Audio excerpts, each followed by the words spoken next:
الحمد لله نحمده ونستعينه ونستغفره ونؤمن به ونتوكل عليه ونعوذ بالله من شرور أنفسنا ومن سيئات أعمالنا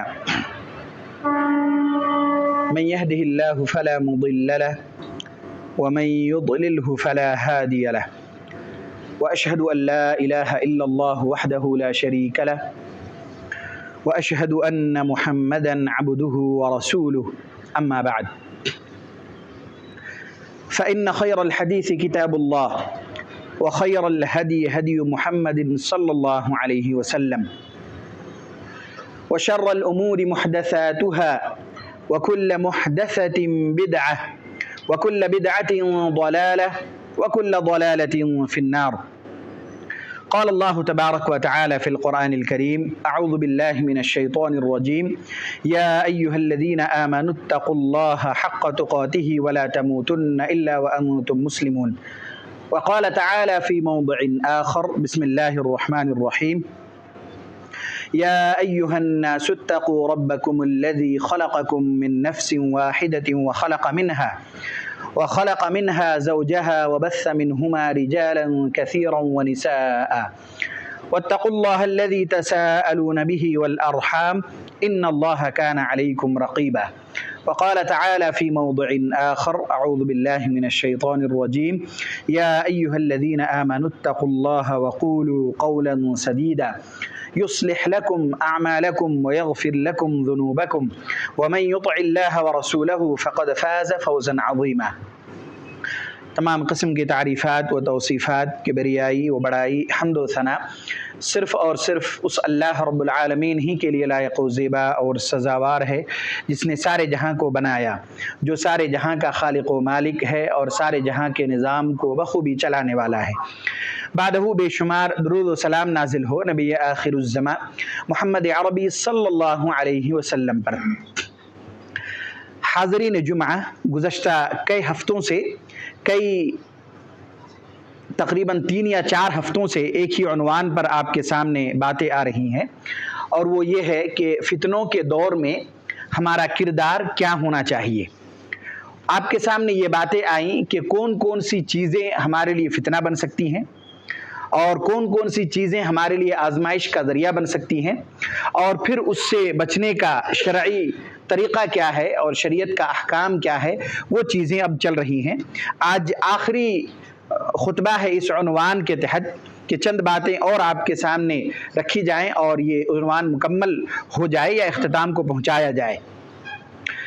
باتیں یہاں تک پہنچی کہ جب بھی آزمائش یا فتنے کا وقت ہو، آزمائش اور فتنہ ہو، تو ہمیں کیا کیا چیزیں کرنی چاہیے۔ چند چیزیں آپ کے سامنے آ چکی ہیں اور چند چیزیں آج بھی انشاءاللہ آئیں گی کہ ان چیزوں کے اپنانے سے اور اپنے زندگی میں ان چیزوں کو لانے سے آزمائشوں اور فتنوں سے ہم محفوظ ہو سکتے ہیں۔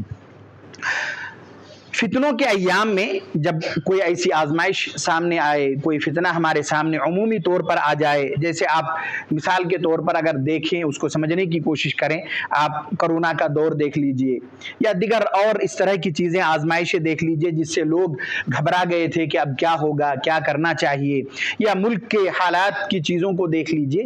یہ ساری چیزیں جب سامنے آئے تو ایسے وقت میں عام طور سے آدمی ہوتا یہ ہے کہ ان فتنوں کی وجہ سے، اس کی الجھنوں کی وجہ سے، ان کی پریشانیوں کی وجہ سے عبادت سے بھی غافل ہو جاتا ہے۔ حالانکہ ہونا یہ چاہیے کہ فتنوں کے دور میں خصوصی طور پر عبادت میں مشغول ہونا چاہیے۔ فتنوں کے وقت میں خصوصی طور پر اپنا وقت عبادت میں لگانے چاہیے، لیکن عام طور سے یہ ہوتا ہے کہ اس طرح کی جب سچویشن ہو، پریشان ہو جائے لوگ، کئی چیزیں سامنے ہو، کیا کروں کیا نہ کروں، اس طرح کی سچویشن میں عام طور سے لوگ بہت ساری چیزوں کو چھوڑ دیتا ہے، اس کے ساتھ ساتھ عبادتوں سے بھی دور ہونے لگتا ہے یا غافل ہو جاتا ہے۔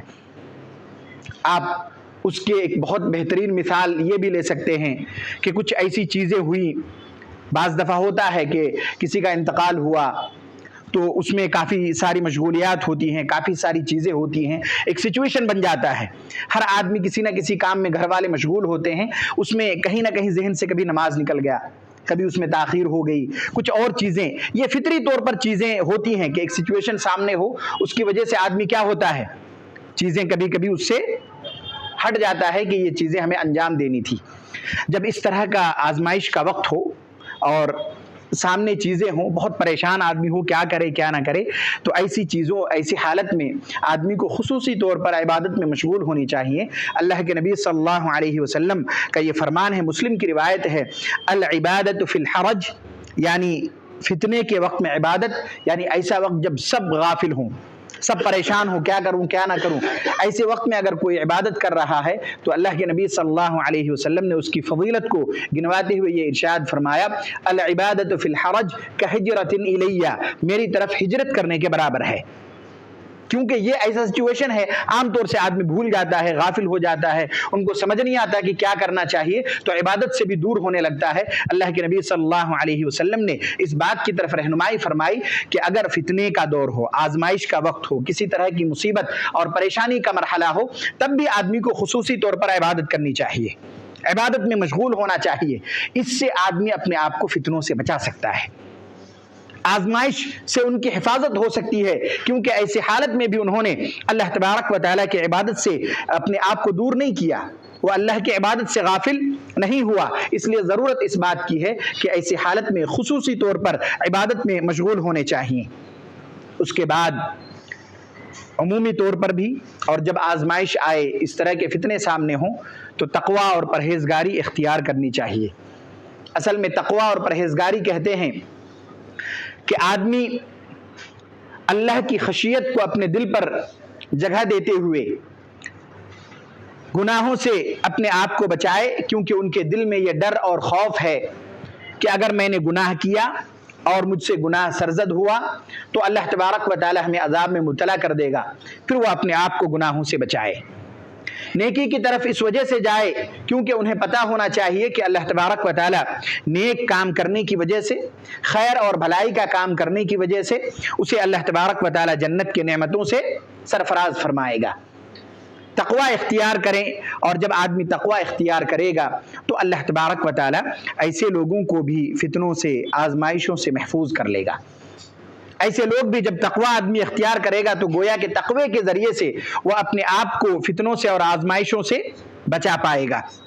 چنانچہ سورہ الانفال میں اللہ تبارک و تعالی نے یہ ارشاد فرمایا، یا ایھا الذین آمنوا ان تتقوا اللہ یجعل لکم فرقانا ویکفر عنکم سیئاتکم ویغفر لکم واللہ ذو الفضل العظیم۔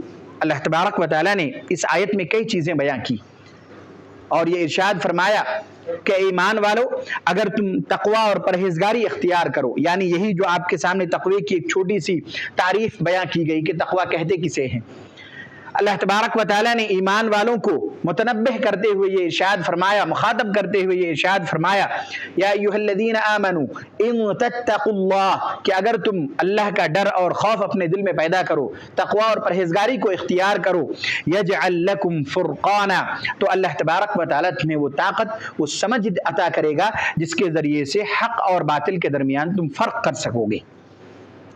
کیونکہ آدمی فتنوں میں اس وجہ سے بھی پڑ جاتا ہے نا کہ انہیں پتہ ہی نہیں ہوتا کہ یہ فتنہ بن سکتا ہے، یہ آزمائش کی چیزیں بن سکتی ہیں اور یہ شریعت کے باہر کی چیزیں ہیں، اس وجہ سے بھی آدمی پڑ جاتا ہے اس میں۔ لیکن جب آدمی تقوی اور پرہیزگاری اختیار کرے گا تو اللہ تبارک و تعالی انہیں اس بات کی توفیق دے گا یا یہ چیزیں ان کے دل میں ڈالے گا کہ اس کے ذریعے سے وہ حق اور باطل کے درمیان فرق کر سکے گا۔ اور ظاہر بات ہے جب ان چیزوں کا فرق پتہ ہو تو آدمی اپنے آپ کو جو خیر کی چیزیں ہیں اس طرف لے جائے گا اور جو شر کی چیزیں ہیں اس سے اپنے آپ کو بچائے گا۔ اور اس کے کئی حالات ہو سکتے ہیں، آپ کو حق اور باطل کے درمیان فرق کرنے کی چیزیں الگ الگ طریقوں سے مل سکتی ہیں۔ ہو سکتا ہے اللہ تبارک و تعالی ہمیں اس کا علم دے دے، ہو سکتا ہے اللہ تبارک و تعالی ہمیں کسی کے ذریعے سے اس بات کی رہنمائی کرا دے، ہو سکتا ہے اللہ تبارک و تعالی ہمیں اس بات کی طرف، ہمیں کسی سے ملاقات ہو، اہل علم سے بات چیت ہو، ان کے سامنے یہ چیزیں ہمارے سچویشن ہم لے آئیں، پھر وہ ہماری رہنمائی کر دے۔ اس کے الگ الگ طریقے ہو سکتے ہیں، لیکن جب آدمی تقوی اور پرہیزگاری کو اختیار کرے گا تو اللہ تبارک و تعالی اسے یہ چیز عطا کرے گا کہ انہیں حق اور باطل کے درمیان کا فرق بھی پتہ ہوگا، اور اللہ تبارک و تعالی انہیں اس بات کی توفیق بھی دے گا کہ وہ حق کے راستے پر چلے اور باطل کے راستے کو چھوڑ دے۔ لیکن یہ ہوگا اسی وقت جب ہم تقوی اور پرہیزگاری کو اختیار کریں گے، اور اگر تقوی اور پرہیزگاری نہ ہو تو پھر ہمیں اس چیز کا علم ہی نہیں ہو سکے گا کہ کس چیز سے ہمیں بچنا چاہیے، کس چیز کو اختیار کرنا چاہیے، اور شاید اس کی وجہ سے کہ ہم نے تقوی اور پرہیزگاری کو اختیار نہ کی، اللہ تبارک و تعالی ہمیں اس بات کی توفیق بھی نہ دے کہ ہم اس چیز کو سیکھ سکیں، سن سکیں، سننے کے بعد یاد رکھ سکیں۔ یہ ساری چیزیں کیا ہو سکتی ہیں؟ ختم ہو سکتی ہیں۔ اللہ تبارک و تعالی نے یہ ارشاد فرمایا، یا ایھا الذین آمنوا ان تتقوا اللہ یجعل لکم فرقانا، کہ ایمان والو اگر تم تقوی اختیار کرو گے تو اللہ تبارک و تعالی تمہارے اندر وہ صلاحیت، وہ طاقت اللہ تبارک و تعالی ڈال دے گا، وہ توفیق تمہیں عطا کرے گا، فرقانا، جس کے ذریعے سے تم حق اور باطل کے درمیان فرق کر سکو گے۔ وَيُكَفِّرْ عَنْكُمْ سَيِّئَاتِكُمْ، اور اس کے ساتھ ساتھ ایک اور فائدے کا ذکر فرمایا، اور یہ ارشاد فرمایا کہ جب تم تقوی اور پرہیزگاری اختیار کرو گے تو اللہ تبارک و تعالی تم سے تمہارے گناہوں کو بھی بخش دے گا۔ آگے ارشاد فرمایا وَيَغْفِرْ لَكُمْ، اور تمہیں اللہ تبارک و تعالی معاف بھی کر دے گا۔ بہت فضیلتیں ہیں تقوی اور پرہیزگاری کو اختیار کرنے کے، گناہوں کا بخشا جانا، اور پھر اللہ تبارک و تعالی اس کی مغفرت کر دینا، اور پھر آگے یہ ارشاد فرمایا واللہ ذو الفضل العظیم، کہ اللہ تبارک و تعالی بہت فضل والا ہے، عظیم فضل والا ہے۔ اللہ کے پاس کسی چیز کی کوئی کمی نہیں ہے۔ انسان چاہے کتنا بھی گناہ کرے، اسی چیز کی طرف رہنمائی ہے کہ آدمی چاہے کتنا بھی گناہ کر لے، کتنا بھی گناہ اس سے ہو جائے، جب وہ تقوی اور پرہیزگاری اختیار کرے گا تو اللہ تبارک و تعالیٰ کے لیے یہ کام بہت آسان ہے کہ اللہ اس بندے کو کیا کر دے؟ معاف کر دے۔ ایک روایت آیا جس میں اللہ کے نبی صلی اللہ علیہ وسلم نے یہ ارشاد فرمایا کہ بندہ اگر آسمان و زمین کی خلا کے برابر بھی گناہ لے کر آئے تو قیامت کے دن اللہ تبارک و تعالیٰ اسی سچویشن میں ان کے سامنے ہوگا، یعنی اس کے معاف بھی اسی طرح کرے گا اسے۔ اس لیے بندے سے کتنا بھی گناہ ہو جائے، یہ اس باب کے تحت آتی ہے کہ بندے کو نا امید نہیں ہونی چاہیے۔ قرآن کی آیت ہے نا، اللہ تبارک و تعالیٰ نے صراحت کے ساتھ یہ ارشاد فرمایا قُلْ يَا عِبَادِيَ الَّذِينَ أَسْرَفُوا عَلَىٰ أَنفُسِهِمْ لَا تَقْنَطُوا مِن رَحْمَةِ اللَّهِ، کہ اے نبی صلی اللہ علیہ وسلم آپ میرے ان بندوں سے کہہ دیجئے جنہوں نے اپنے نفس پر ظلم کیا ہے، کس چیز کے ذریعے سے؟ گناہ کے ذریعے سے، بے شمار انہوں نے گناہ کی، اپنی پوری زندگی انہوں نے گناہ کی، تب بھی نا امید نہیں ہونا چاہیے۔ بلکہ عام طور سے ہوتا ہے آدمی یہ گناہ بہت ہو جائے ان سے کہیے کہ چلو نماز کو نہیں، اب تک تو پڑھے نہیں، اب پڑھ کے کیا کروں، ایسے آدمی نا امید ہو جاتے ہیں۔ انہیں یہ آیت سمجھانے کی ضرورت ہے، اللہ کے نبی صلی اللہ علیہ وسلم کا یہ فرمان انہیں بتلانے کی ضرورت ہے کہ چاہے گناہ کتنے بھی ہو جائیں، اگر آپ کو ابھی توفیق ملی ہے تو اب گناہوں کو چھوڑ کر توبہ و استغفار کرنے چاہیے، کیونکہ قیامت کے دن اللہ تبارک و تعالی بندوں کے ساتھ اسی طرح اگر وہ پوری زمین بھر کر، پورے آسمان اور زمین کا خلا بھر کر بھی گناہ لے کر آئے تو اللہ تبارک و تعالی اس کی مغفرت بھی اسی طرح کرے گا۔ اس لیے نا امید مت ہو، جو اب تک ہو گیا بس ہو گیا۔ اب جب اللہ تبارک و تعالیٰ نے کسی کے ذریعے سے تمہاری رہنمائی کی ہے، اب ان کو یہ بات سمجھنی چاہیے، سننی چاہیے، اور پھر توبہ استغفار کر کے سیدھے راہ کو اختیار کرنے چاہیے۔ اللہ تبارک و تعالیٰ نے یہ ارشاد فرمایا کہ تقوی اور پرہیزگاری کی وجہ سے آدمی کے کتنے فائدے ہیں۔ ایک تو انہیں اس بات کی توفیق ملے گی کہ وہ اپنے آپ کو فتنوں سے محفوظ کر سکے، کچھ گناہ ہو جائے تو اللہ تبارک و تعالیٰ اسے معاف کر دے، درگزر کا معاملہ کرے، اس کے بعد قیامت کے دن اسے معاف فرما دے، مغفرت کر دے اس کی۔ اس کے بعد سورہ طلاق میں تقوی اختیار کرنے کی کتنی بڑی فضیلت ہے، اللہ تبارک و تعالیٰ نے یہ ارشاد فرمایا وَمَن يَتَّقِ اللَّهَ يَجْعَل لَّهُ مَخْرَجًا، کہ جس نے تقوی اور پرہیزگاری اختیار کی، اللہ کا ڈر اپنے اندر پیدا کیا، ہر مشکل سے نکلنے کا راستہ اللہ تبارک و تعالیٰ اس کے لیے نکال دیتا ہے۔ ہر مشکل سے آدمی کا عقیدہ اور ایمان اس آیت پر ہونا چاہیے، کیسی بھی سچویشن ہو، کتنے بھی پریشان ہو، کس طرح کی بھی مصیبت میں ہو آدمی، اللہ تبارک و تعالیٰ نے یہ ارشاد فرمایا وَمَن يَتَّقِ اللَّهَ يَجْعَل لَّهُ مَخْرَجًا، کہ اگر اس نے اللہ کا ڈر اور اللہ کا خوف اپنے دل میں بٹھایا ہے، تقوی اور پرہیزگاری انہوں نے اختیار کی ہے، یجعل لہ مخرجا، چاہے کتنا بھی سچویشن خراب کیوں نہ ہو اللہ تبارک و تعالیٰ نکالنے کا راستہ اس کے لیے بنا دیتا ہے۔ بس عقیدہ اور ایمان اس آیت پر مکمل طور پر ہونی چاہیے، کوئی تذبذب، کوئی شک، کوئی ڈاؤٹ نہیں ہونا چاہیے، پتہ نہیں ہوگا نہیں ہوگا، پتہ نہیں اب کیا کروں، سمجھ نہیں آ رہا، نہیں، کچھ بھی نہیں۔ سچویشن میں آپ پڑے ہیں، اس سے نکلنے کی کوشش کیجئے، جو اسباب شریعت نے ہمیں بتلایا ہے وہ اسباب ہم اختیار کریں، اور پھر اللہ پر اس آیت میں جو ارشاد فرمایا وہ تقوی اور پرہیزگاری ہم اختیار کریں، اور پھر انجام جو ہے وہ اللہ پر چھوڑیں، اور اس کے بہت سارے مشاہدات ہماری زندگی میں ہی ہوتی ہوں گی. آپ نے دیکھا ہوگا کیسی کیسی سچویشن آتی ہیں، پھر اللہ تبارک و تعالیٰ اس سے نکال دیتا ہے. کیسی کیسی چیزیں ہماری زندگی میں ہوتی ہیں لیکن پھر اس سے آدمی باہر نکل آتا ہے. یہ ہو سکتا ہے ہماری کچھ نہ کچھ چھوٹے موٹے تقوی اور پرہیزگاری کی بنیاد پر ہو، کیونکہ اللہ نے یہ ارشاد فرمایا وَمَن يَتَّقِ اللَّهَ يَجْعَل لَّهُ مَخْرَجًا. تقوی کی ایک اور فضیلت اور اس کا جو انجام ہوگا، تقوی کا جو اجر ملے گا یا اس کا جو بدلہ ملے گا، آگے اللہ تبارک و تعالیٰ نے یہ ارشاد فرمایا وَيَرْزُقُهُ مِنْ حَيْثُ لَا يَحْتَسِبُ. جو آدمی تقوی اور پرہیزگاری اختیار کرتا ہے اسے ایسی جگہوں سے رزق ملتا ہے کہ اس کے بارے میں وہ سوچا بھی نہیں ہوتا ہے. کمائی کے ذرائع ایسے ایسے بن جاتے ہیں کہ انہوں نے کبھی سوچا بھی نہیں ہوگا کہ یہاں سے ہمیں رزق مل سکتا تھا.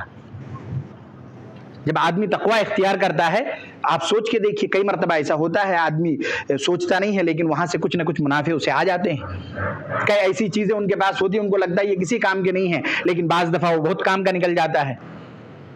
یہ تقوی کی بنیاد پر ہوتی ہیں. اللہ تبارک و تعالیٰ نے یہ ارشاد فرمایا وَيَرْزُقُهُ مِنْ حَيْثُ لَا يَحْتَسِبُ. اور اللہ تبارک و تعالیٰ ایسی ایسی جگہوں سے رزق عطا کرے گا کہ جس کے بارے میں وہ سوچ بھی نہیں سکتا، جس کے بارے میں کبھی انہوں نے وہم و گمان میں بھی نہیں سوچا ہوگا کہ یہاں سے اسے رزق مل سکے گا. اور اس سے پہلے میں نے بتایا ہے کہ رزق کا مطلب جو ہے یہ بہت وسیع ہے. صرف کھانا نہیں ہے رزق کا مطلب. رزق کا مطلب صرف کھانا نہیں ہے.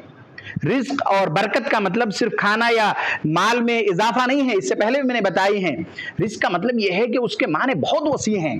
بیماری سے حفاظت کا ہو جانا، کوئی بیماری ہوئی، بڑا مال ڈاکٹر نے بہت بڑا بیماری بتا دیا اس سے لیکن نارملی ختم ہو گیا، وہ پتہ بھی نہیں چلا. کوئی ایکسیڈنٹ ہوتے ہوتے آدمی بچ گیا، ایسا لگا رتی بھر بھی اگر ادھر ادھر ہوتے تو ختم تھے، لیکن اس کی حفاظت ہو گئی.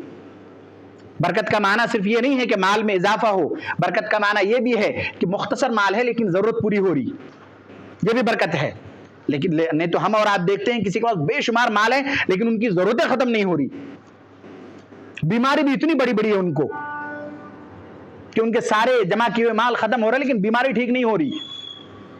تو یہ جو چیزیں ہیں، رزق کا معاملہ ہے، برکت کا معاملہ ہے، اس کا معنی بہت وسیع ہے، بہت وسیع ہے. یہ چیزیں ذہن میں رکھ کر تقوی اور پرہیزگاری جب ہم اختیار کریں گے تو یہ چیزیں ہم پا سکیں گے. اس کے بعد کثرت سے توبہ و استغفار کرنے سے بھی فتنے اور آزمائش سے حفاظت ہو سکتی ہے، کیونکہ اللہ تبارک و تعالیٰ نے قرآن کریم میں یہ ارشاد فرمایا سورہ انفال میں وَمَا كَانَ اللَّهُ مُعَذِّبَهُمْ وَهُمْ يَسْتَغْفِرُونَ کہ جب لوگ توبہ و استغفار کرنے والے ہوں تو اللہ تبارک و تعالیٰ اسے عذاب میں مبتلا نہیں کرے گا، آزمائش میں مبتلا نہیں کرے گا. اس سے پتہ چلا کہ آدمی سے گناہ سرزد ہوں گے، لیکن ضرورت اس بات کی ہے کہ جب گناہ ہو جائے تو توبہ استغفار کرے.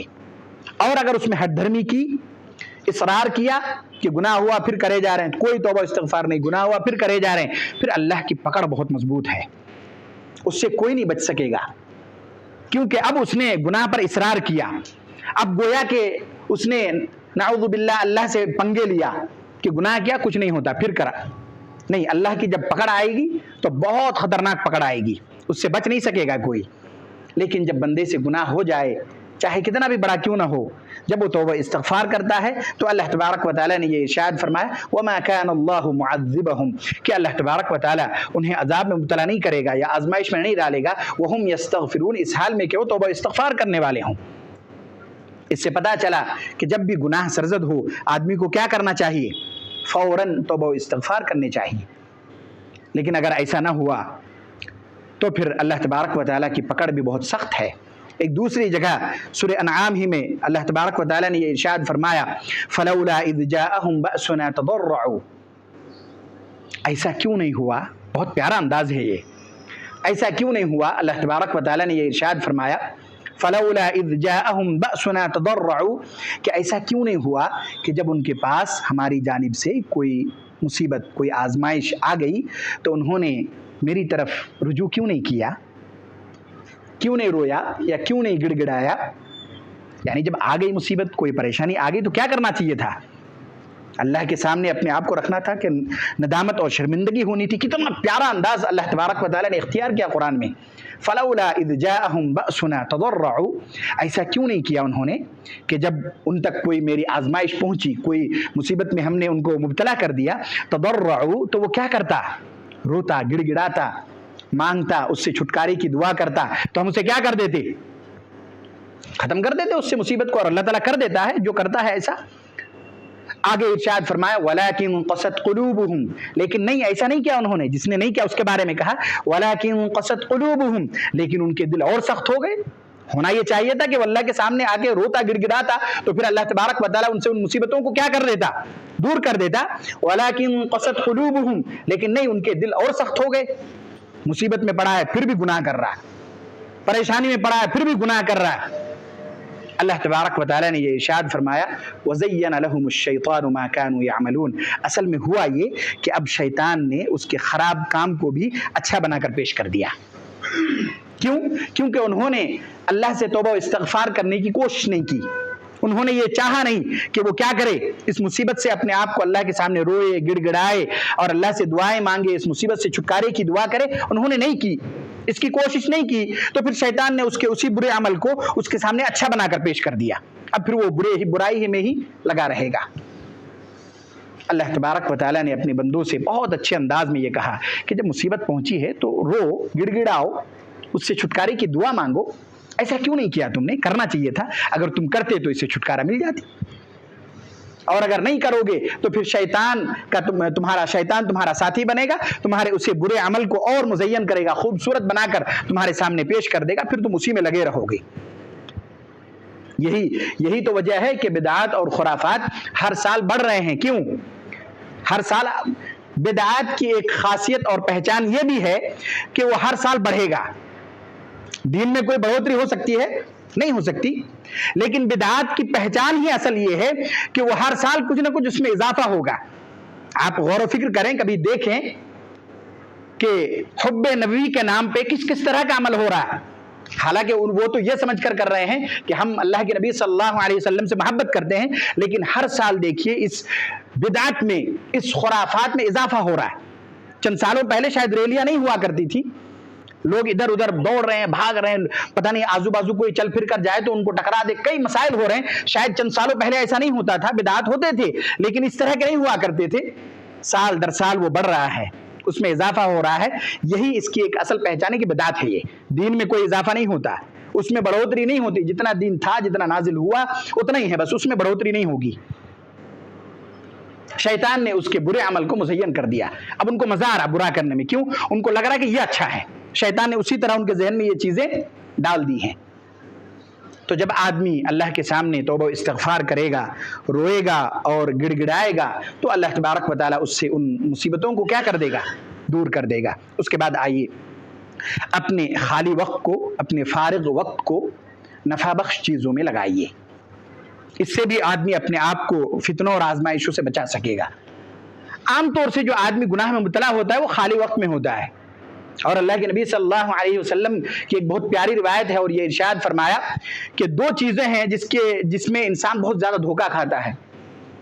الصحت والفراغ والصحہ, یہ اس طرح کے الفاظ آئے ہیں کہ دو چیزیں ہیں جس میں آدمی بہت دھوکہ کھاتا ہے. ایک ہے صحت, یعنی صحت و تندرستی جب ہوتی ہے, عبادت نہیں کرتے, ادھر ادھر پھر رہے ہیں, مزے کر رہے ہیں, لیکن عبادت میں دل نہیں لگ رہا ان کا. اور ہے خالی وقت, کہ خالی وقت پڑا ہوا ہے تو قرآن کی تلاوت کرو, دین کی کچھ چیزیں سیکھو, اور اپنے آپ کو ذکر و اذکار میں مشغول کرو. نہیں دوسرے بیکار کی باتوں میں لگے پڑے ہیں.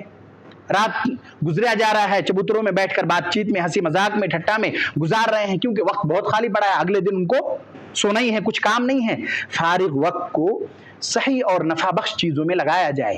صحیح الترغیب والترہیب کی روایت ہے جس میں اللہ کے نبی صلی اللہ علیہ وسلم نے یہ ارشاد فرمایا اغتنم خمسا قبل خمس, 5 چیزوں سے پہلے 5 چیزوں کو غنیمت جانو. اگر اللہ نے ہمیں اور آپ کو دی ہیں 5 چیزیں, تو اس کا جو اپوزٹ ہے اس کے آنے سے پہلے اس سے غنیمت جانو. آپ صلی اللہ علیہ وسلم نے آگے ارشاد فرمایا شبابک قبل حرمک, بڑھاپے سے پہلے جوانی کو. بڑھاپے میں عبادت جس طرح ہونی چاہیے نہیں ہو رہی, کبھی گھٹنے میں درد ہے, کبھی کمر میں درد ہو رہا ہے, بیماری کچھ نہ کچھ دنوں میں ہو رہی, مسجد آنے میں دشواری ہو رہی, کئی طرح کے مسائل ہوتے ہیں بڑھاپے میں. عمر جب ایک ہو جائے, جن کی عمر ہو گئی ان سے پوچھے, کئی طرح کے مسائل پیش آتے ہیں. تو عبادت میں وہ مزہ باقی نہیں رہتا, یا آپ مکمل طور پر عبادت شاید انجام نہ دے سکیں جس طرح آپ جوانی میں دے سکتے ہیں.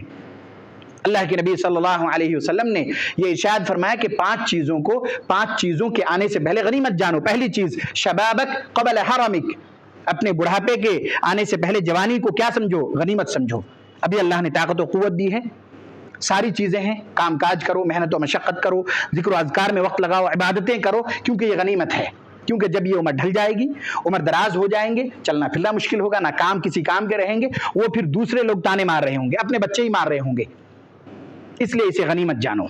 دوسری چیز اللہ کے نبی صلی اللہ علیہ وسلم نے ارشاد فرمایا وَصِحَّتَكَ قَبْلَ سَقَمِكَ، اپنے صحت و تندرستی کو بیماری سے پہلے غنیمت جانو.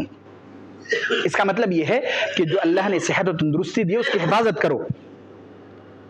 بیکار کی چیزوں میں پڑھ کر، نشہ آور چیزیں استعمال کر کے، یا کسی ایسی چیزوں کا استعمال کر کے اپنی صحت کو خراب نہ کر لو. اللہ نے صحت و تندرستی دی ہے، اس کی حفاظت کرو.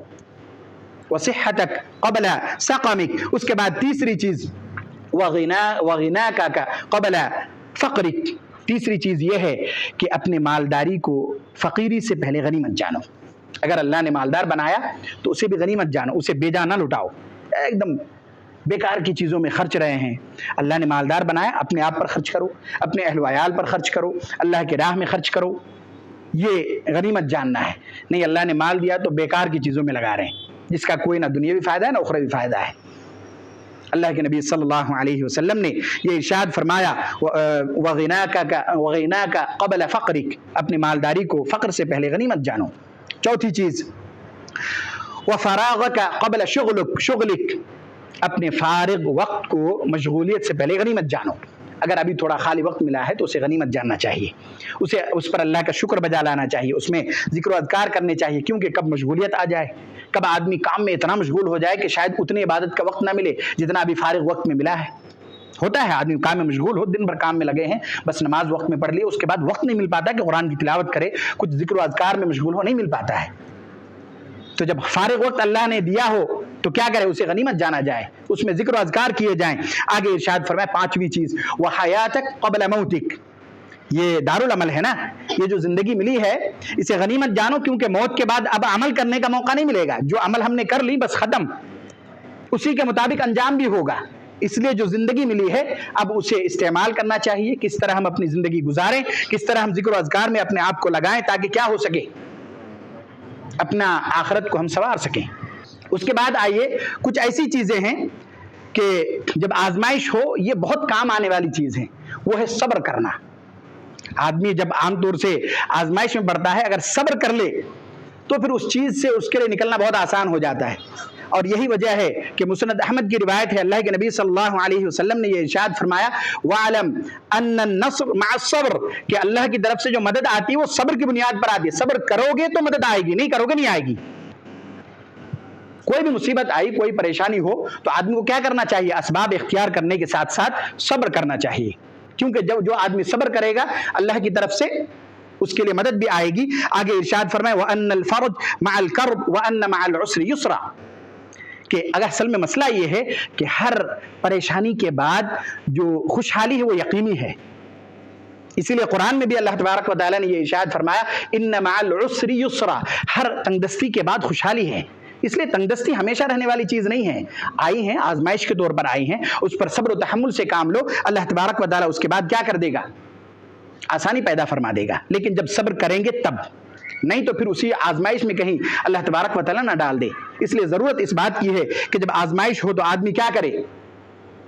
اس سے صبر کرے، اسباب اختیار کرنے کے ساتھ ساتھ صبر کرے. ایک دو چیزیں مختصر طور پر بیان کرتا ہوں، اس کے بعد انشاءاللہ اپنی باتوں کو اختتام تک پہنچاؤں گا. اس کے بعد یہ ہے کہ منافقانہ جو لوگوں کے چال چلن ہے اس سے اپنے آپ کو محفوظ رکھنے کی ضرورت ہے.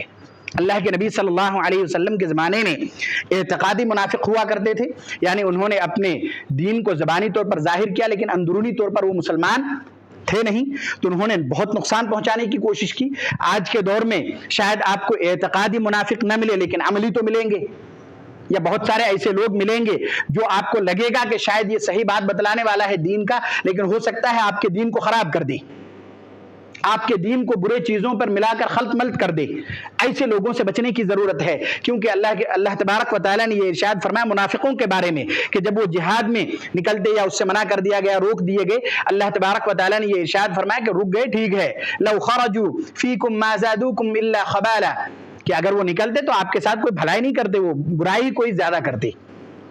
وَلَأَوْضَعُوا خِلَالَكُمْ يَبْغُونَكُمُ الْفِتْنَةَ، اور ایسا ہے کہ وہ نکلتے تو وہ صرف فتنے پھیلاتے، اس کی بات اس کو، اس کی برائی اس کو، ان کی برائی ان کو، ایسا کیا کرتے تھے اللہ کے نبی صلی اللہ علیہ وسلم کے زمانے میں۔ منافقوں کا کام ہی یہی تھا، اور آج کے دور میں اس طرح کے لوگ اعتقادی طور پر ہو سکتا نہ ملے لیکن عملی طور پر ملیں گے، آپ کے دین کو نقصان پہنچانے کی کوشش کریں گے، ادھر ادھر کی باتیں لا کر آپ کے دین میں ملانے کی کوشش کریں گے، ایسے لوگوں سے بچنے کی ضرورت ہے۔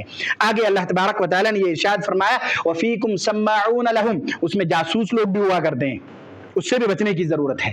ان کا کام ہی وہی ہے کہ لوگوں کے درمیان کیا کرے، مسلمانوں کو آپس میں لڑائے، اس کو آپس میں بہکا دے، ادھر ادھر بھٹکا دے، اور آپ کے عقائد اور دین میں اور ایمان میں کیا کر دے، کمی اور نقص پیدا کر دے، آپ کے اندر بگاڑ پیدا کر دے۔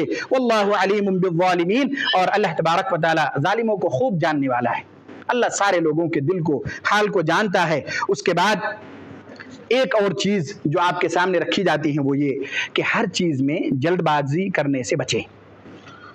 کوئی چیز آپ تک پہنچی، ایک دم فوراً تحقیق کیے بغیر عمل شروع کر دیا، نہیں، پہلے کیا ہونی چاہیے، اس پر تحقیق ہونی چاہیے۔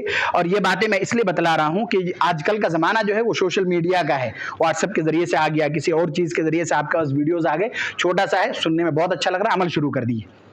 نہیں، پہلے پتہ تو کیجئے کہ وہ عمل درست بھی ہے یا نہیں، کیونکہ سننے میں تو بہت اچھا لگ رہا ہے کہ اتنی مرتبہ یہ پڑھیے تو یہ ہو جائے گا، سننے بہت مزہ آیا، اچھا لگا، بیماری ٹھیک ہو جائے گی، یہ ہو جائے گا، لیکن وہ شریعت کے نقطۂ نظر سے صحیح اور درست ہے یا نہیں ہے، اس کا اگر علم نہ ہو تو پھر اس پر عمل کرنے کی ضرورت نہیں ہے۔ پہلے اس کی تحقیق ہو، جلد بازی نہ کیا جائے، تحقیق ہو، پھر اس کے بعد اس پر عمل کیا جائے۔ ایسے ہی کسی اور کے بارے میں کوئی بھی چیز ہو، ہر معاملات میں جلد بازی سے بچنے کی ضرورت ہے۔ کسی کے بارے میں ہم نے کچھ سنا تو اب ضرورت اس بات کی ہے کہ اگر کوئی برا بھی بتا دے کسی کے بارے میں، یقین کرنے کی ضرورت نہیں ہے، پہلے خود پتہ کر لیں، معلوم کر لیں، ان سے ہی بات کر لیں، جب پتہ ہو تو پھر ان کو اصلاح کرنے کی ضرورت ہے۔ کسی کے بارے میں کچھ ہم نے سنی تو اس کا یہ مطلب تھوڑی ہے کہ ان کے بارے میں ہم برا گمان کرنے لگے، نہیں، ایسا نہیں ہے۔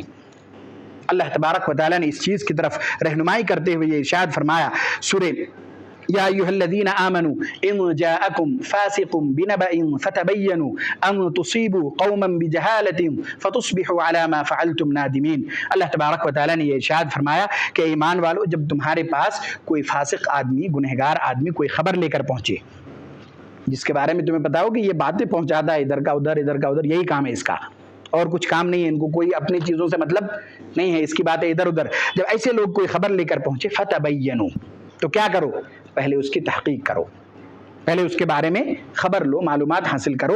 ان تصیبوا قوما بجہالۃ، کہیں ایسا نہ ہو کہ تم نے ان کی بات سن کر کسی قوم کے لوگوں کے ساتھ برا کر دیا، کچھ نقصان کر دیا، بعد میں تمہیں پتہ چلا اور بہت شرمندگی ہوئی۔ اللہ تبارک و تعالیٰ نے یہ ارشاد فرمایا کہیں ایسا نہ ہو کہ ان تصیبوا قوما بجہالۃ فتصبحوا علی ما فعلتم نادمین، کہ تم بغیر کسی تحقیق کے عمل کر لو، کام کر دو، اور بعد میں جب تمہیں پتہ چلے تو اپنے آپ پر شرمندگی ہو۔ اس سے پہلے اگر کوئی چیز تم تک پہنچی ہے تو سب سے پہلے جلد بازی کرنے کے بجائے اس کی تحقیق کرو۔ یہ چند چیزیں تھیں جو آپ کے سامنے آئیں۔ اخیر میں اللہ تبارک و تعالیٰ سے دعا ہے کہ اللہ تبارک و تعالیٰ ہم سب کی فتنوں اور آزمائشوں سے حفاظت فرمائیں۔ یا الہ العالمین، ہم میں سے جو لوگ پریشان حال ہیں ان کی پریشانیوں کو دور فرما دے۔ یا الہ العالمین، ہم میں سے جو لوگ بیمار ہیں انہیں شفائے عاجلہ کاملہ دائمہ مستمرہ نصیب فرما دے۔ یا الہ العالمین، ہم میں سے جو لوگ اس دنیا سے گزر چکے ہیں ان کے سیئات کو درگزر فرما دے، ان کے حسنات کو قبول فرما لے، ان کو جنت میں اعلیٰ سے اعلیٰ مقام نصیب فرما دے۔ یا الہ العالمین، ہم میں سے جو لوگ معاشی، تجارتی اور کاروباری سلسلے میں پریشان حال ہیں ان کی پریشانیوں کو دور فرما دے۔ یا الہ العالمین، ہم میں سے جو لوگ قرض میں ڈوبے ہوئے ہیں ان کے قرض کی ادائیگی کا سامان مہیا فرما دے۔ آمین۔ وآخر دعوانا ان الحمد للہ رب العالمین۔